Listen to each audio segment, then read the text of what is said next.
Morning, everybody. Me and Savannah's out here. We're unrolling a couple of late season bales. These are 3 hay bales we actually saved back. We're actually out of our hay feeding season now. We not really feeding any hay, but we saved these back specifically for when these cattle got into this cow pond here. These are some of the seed bales I was talking about, and a couple of videos before. These bales they were already headed out, and they had some good mature seed on them. So they're not great hay, but it's okay hay, okay?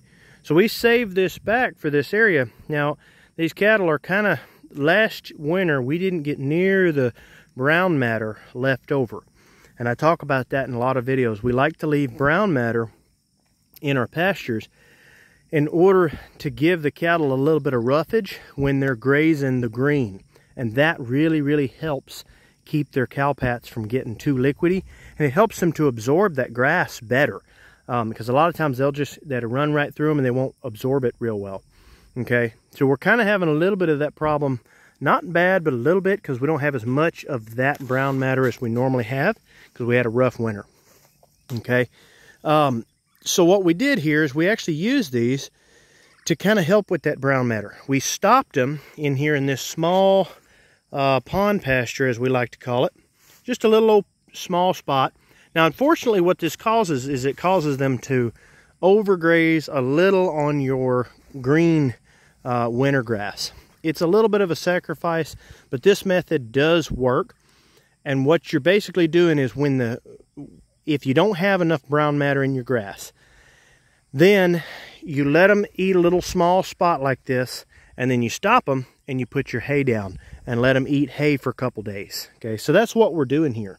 But I'm kind of killing 2 birds with 1 stone. That's why I saved this grass back, because I really wanted to seed this whole area and help get a lot of good carbon back in the soil here. This spot on this pond for so many years has just been such a dried up spot, just a clay bank. There's no topsoil at all. And when you get so little topsoil like this, when there's almost no topsoil, it's very difficult to ever rebuild that without cattle or mechanical means. All right, so mechanical means would be you would have to go harvest the topsoil from somewhere and then, get all of this smooth back out and then put your topsoil back in here. Not only is it expensive, but you're actually having to re-emit more carbons back into your atmosphere to do this. With cattle, you can actually unroll this hay all in this area here, re-inoculate this with carbon, and it will help bring new bacteria back in here, because that grass actually has bacteria in it. You're inoculating that with more bacteria, but also you're inoculating it with the seed, the carbon, the bacteria, everything. But then the cattle are going to just absolutely cover that up with pee and poop. And that's even more bacteria that's really going to help with this spot. And it's going to bring this spot back to life, because this is essentially dead soil. I mean, it gets a little bit of growth here and there, but this right here would take so long, so many years to ever turn back around, because you don't ever hardly get any height on that right there, okay?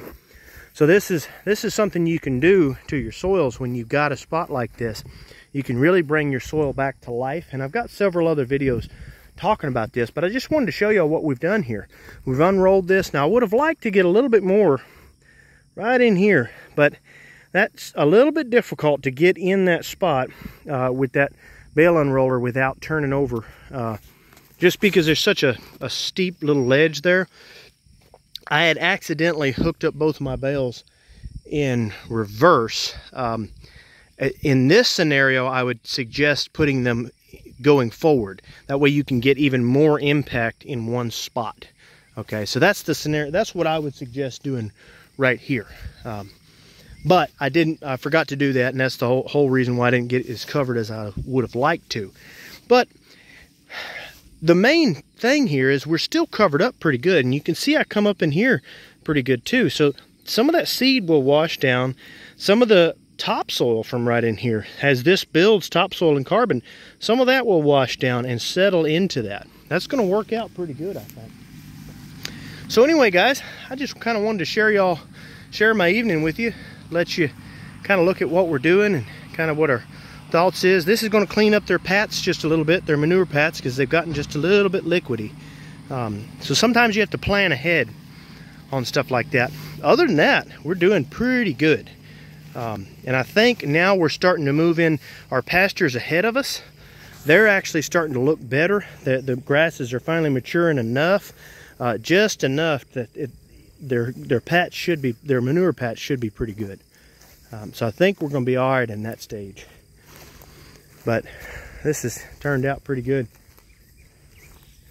I'm happy to be in spring now, I'll tell you that for sure. Alright guys, I'm gonna sign off. I just wanted to kind of share my day with y'all, let y'all see what we're doing here. Y'all don't forget guys, like, subscribe, hit the bell, and share this content on Facebook and other things.